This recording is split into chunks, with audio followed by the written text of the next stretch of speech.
Hey guys, what's up? It's Zero back with another real-time gaming video. Not really back. I did a couple other videos on another channel, but it sucked, so I restarted. Here's going to be the first game that I'm going to talk about.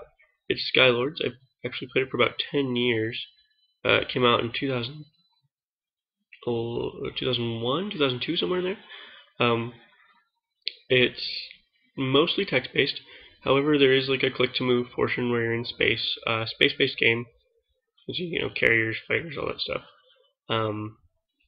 Yeah, so to jump right in, this is your main page you can vote for. Pretty standard for this kind of game. This is kind of your hub. It tells you the scores and all that stuff, but that's not really important to us right now. What is, well, I guess it's telling us to go to ships, but we're going to go to mission. Mission's going to outline exactly what we need to do right now. So, because we want to be really good at this game, we want to be the best. It's an empire building game, so you want to start building your empire as soon as you can. It has been around 10 years, so there are some big ones, but there are a lot of small ones too that you can play with. It's the beginning of the month, so there's not really a lot of players logged in and done anything major just yet. But we're going to be one of the first. So if we go to colonize a nearby planet, let's see what it tells us. It says, please read all instructions and do everything it says. That we can do. Mission 1. There are 2 ways to get more planets in Skylords: capturing planets from other players and colonizing free planets. In this mission, you will colonize a new planet, doubling the size of your empire. Holy crap. Click on the Ships button at the top of the screen, as you can see right here, in yellow, kind of nifty. Select your transport ship, practice moving your ship using the arrows on the right side of the screen, then move it next to the green planet. Click on the Colonize Nearby Planet button on the left of the screen.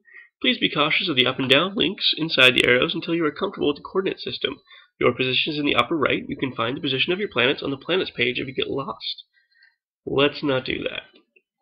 Well, let's see if I can remember all that. I've played this game quite a bit, so I should be alright. Okay, so let's look. If I'm clicking, moving, you'll notice it uses uranium here, which I have. It's fuel. Diagonal uses 2. Straight in any direction uses 1. There's my green planet. I can also click here. For some reason it's not widescreen, but whatever. There's an enemy ship there in the red. Mine is blue. There's the sun, and what it was saying, be cautious of the up and down buttons, is, oh gosh, it's gone. But really, if you go back up, it's there. The coordinate system in this game is really interesting. So this is the z-axis right here. Now, as you can see, if I click around, that one stays 9945. The other 2, however, are changing.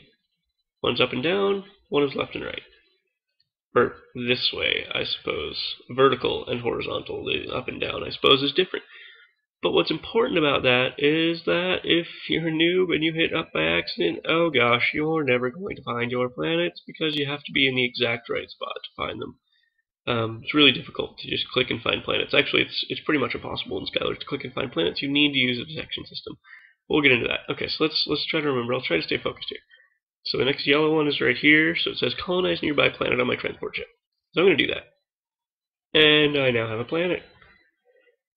It's got troops, energy, and vital, all these resources. It has resource gathering buttons right here. Oh gosh, I need to stop highlighting. I also say awkward a lot, so just watch me on those. You can see here my total defense is 20,000. I have 10,000 troops, 10,000 energy. Those are defensive resources. But if you look closely, I'm going to remove these resource allocation points. I'm going to hit save. Okay. And what that does is it gives me 38,000 defense, but I don't need defense because I'm in the noob arena and I have immunity and all that jazz. If you've played these games before, you're familiar with it.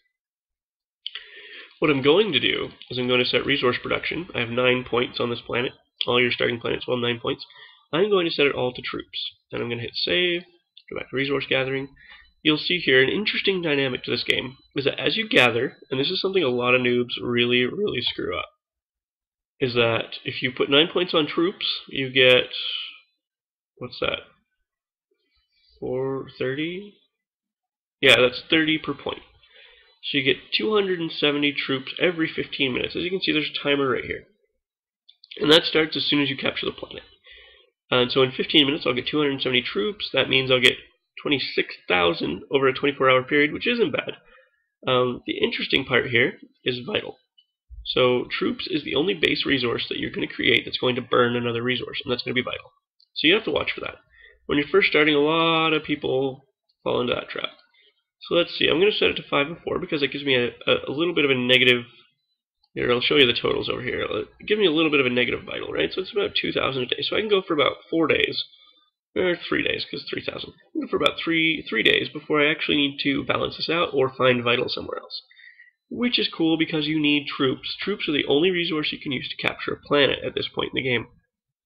Energy is purely defensive, so it really doesn't do you anything unless somebody's trying to attack you. So we've done that. Okay, so we're going to go back to mission, which is yellow now. Fantastic. Okay, so it says create a homeworld for gathering and storing resources. A little ridiculous because I only have 2 planets, but let's see what it says. Okay, we're doing our best. It says mission 2. Putting your resources on a single planet allows them to be protected easier. That's for sure. As you can see on the left side, there's a lot of Lithuanian flags there. They're crazy. You need a homeworld or you will die. It makes spending them easier as well. In this mission, you will transfer all of the troops, iron, and gold from one planet to the other. Click on the space button at the top of the screen, or the ships button, and select the transport. Move the transport near the planet you wish to take the resources from. You know, this is pretty bland, but we're going to try to spice it up a little bit, because it's really just saying move your ship around space, which, as you saw before, is not that exciting when there's nobody else to kill. Click dock on nearby planet along the left-hand side of the screen. Move as many of the troops, gold, and iron into your transport as you can. Considering my transport is tiny, I'm going to have to make a couple of trips. Move to the other planet. In blue, the space button returns you to the movement screen. Oh, I'm not sure I ever knew that. Dock and move resources from your ship to the planet. Make sure to leave some uranium on your ship, because as you saw, that's the fuel. Super awkward when you run out of fuel, especially if you're just like gathering resources. Really awkward if it's in combat. I've done that. It's expensive ships. It's really weird. Continue moving resources until you have 20,000 each of troops, iron, and gold on your new planet. A warning, your ship is fueled by uranium. Fueled spelt wrong, of course. So if you run out, it won't be able to move anymore. Always make sure you have enough uranium to reach where you need to go. It costs 1 uranium per square traveled and 2 for diagonals, as we talked about. Sorry, didn't mean to skip ahead, didn't know. It is recommended to keep at least 50 to 100 uranium on your ship at all times, assuming you don't plan on getting lost. Which I pretty much do, so it's okay. Okay, so I don't remember which planet switch. Okay, so I'm gonna dock on my original planet here and jack some troops. Maybe what did it say? Iron. Okay, we're gonna take that. We're gonna go over here. I'm gonna dock on Sumnus. Okay, and here's a neat trick. You can just select all and to planet it. I'm gonna throw 500 uranium on my ship because I need to be able to move it. I'm also going to rename this planet to Awesome. Maybe I'll do it that way. Awesome Homeworld, because it's awesome. Nobody can take it, nobody can hurt it, and it will last forever no matter what anybody tries to do. I'm not trying to kid. We all know it's going to die pretty soon. But that's okay. Considering I'm most likely going to delete this account so my other account doesn't get banned from multi, I do have permission, if any of you are curious. Just saying. To run this account for a bit. Just to make these videos for you, because I hope we're going to be friends like that. Okay, so I've moved the 3 resources it told me to, so I'm going to go back here. Oh, and it already moved us on past that mission, so we succeeded in building a homeworld. Okay, now it's going to say design essential ship models. Sweet.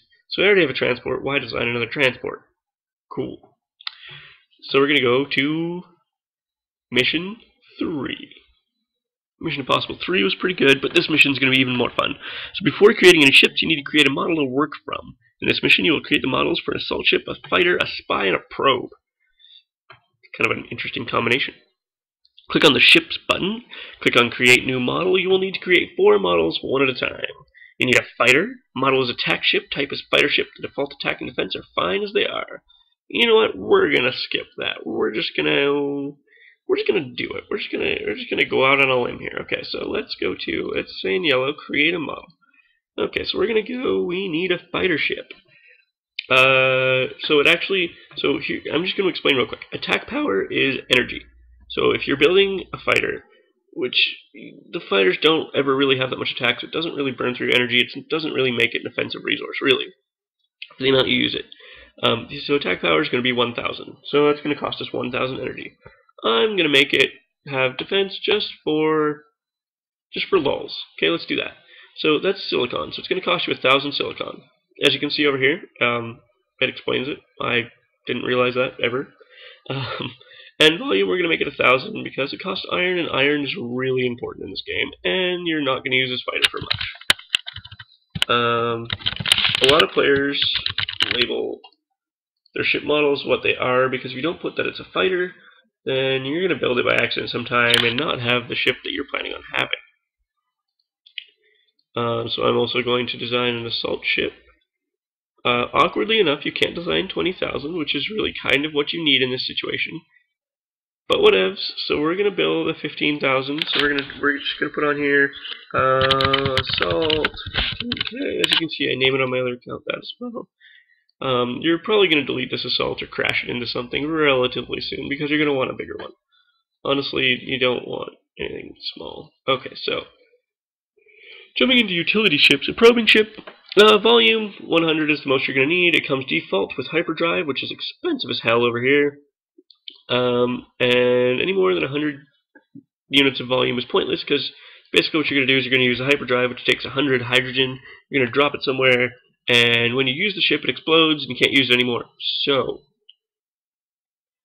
basically, it's worthless to have any more volume than that, because you're just going to waste it. So we just designed together the best probing ship in the game, because it's the only probing ship in the game, but it lets you design it just for fun. And then we're going to go to spy ship. So what we're going to do is here's the first ship that we get to select, whether it has a normal or a hyperdrive. That's important, because a normal drive is what fighters and assault ships are slaved to. You can't put a hyperdrive on them because it would be OP, because a hyperdrive means you can jump anywhere for 100 hydrogen and drop a giant assault force on someone's doorstep instantly. And ask the Trojans, that's apparently not fun. You die. And so that's not really fun. And this game's all about fun, so it's really designed to have fun.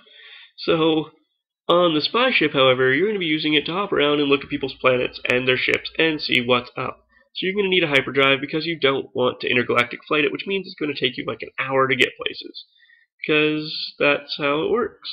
For the volume, we're going to set it to 5,000 because basically on your spy ship, you hide it in deep space most of the time, and then you warp it into planets you want to check out, and you warp it out almost right away and hide it again. My problem is I always run out of fuel on my spy ships because you don't ever really take it back to your planet, because there's no point. So I just make it 5,000 volume, because if I don't, I'm going to run out of fuel every 5 minutes, and it's just super awkward, and it doesn't get us anywhere. So I'm going to do that. However, you can make it 1,000. A lot of pro players choose 1,000, and they do just fine, but that's because they're smarter than me, and it's no big deal.